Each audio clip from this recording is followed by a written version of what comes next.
Guys नमस्कार जगन्नाथ पुणी गोटे ब्लॉग को स्वागत कर ब्लॉग ये आम आसलु ये छुट्टी काटापी मोर तो टाइम है आसिक 8:57 तो छुट्टी कथा सरला आम जाऊँ तो आम जाऊँ माछ आणबू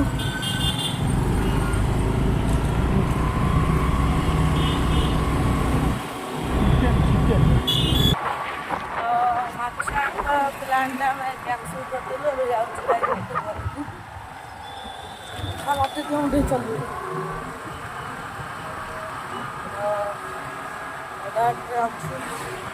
तो आम ए दुकान पे पहुँचलु कौन ने बोधे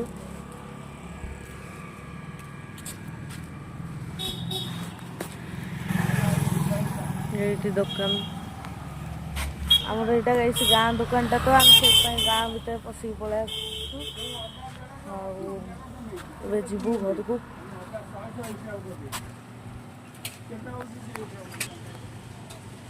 जमी खरा जमी हो तो कम खरा भाई या जो खरा हम या मुंड कटा ये वर्षा दिन ना खरा दिन मुझे कन्फ्यूज आज पाणीपाग मुझे देखा तो आज पाणीपाग किसी एमती अच्छी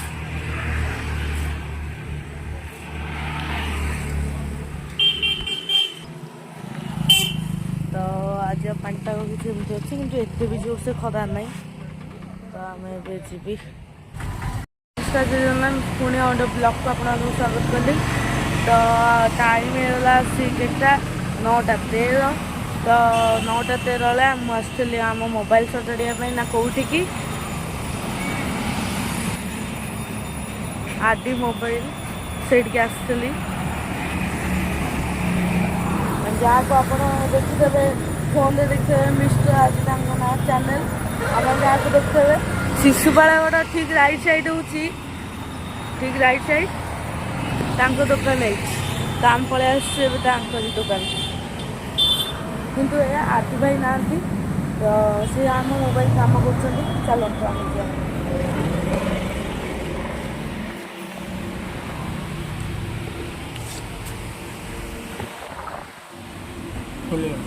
बुझला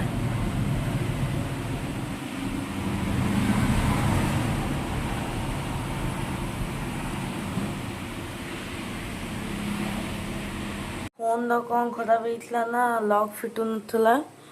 यहाँ एक्चुअली मो फोन लॉक फिटू नाला आठी माने जो स्विचटा तार कम कर स्विच कम कर देके आसला सी लॉक फिटुची तो ये कला कला दाग टे पड़ जाइए सी कहले मोबाइल गरम दबा तो एमती चलतु देखिए आज रोसे कौन तो गाइस एवं आम कौन अच्छे तो मोपाई हूँ कौन माछ तरकारी तो मामा खाइब छतु मो दीदी आम खाइबू माछ कहीं मोर साधा गलेनी तो चलतु देखिए माछ बजे सरना माछ बजे चली तो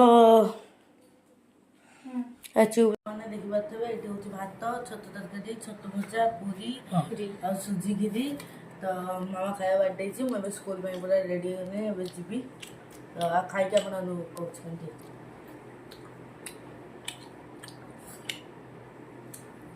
टेस्ट पूरा बढ़िया अच्छी तो ब्लॉग टी मुझे एंड कर ब्लॉग टी मजा आसी लाइक शेयर सब्सक्राइब करदे कमेंट करदे रोचे नमस्कार जय जगन्नाथ पुणी गोटे ब्लॉग से हम सहित भेट हम जय जगन्नाथ।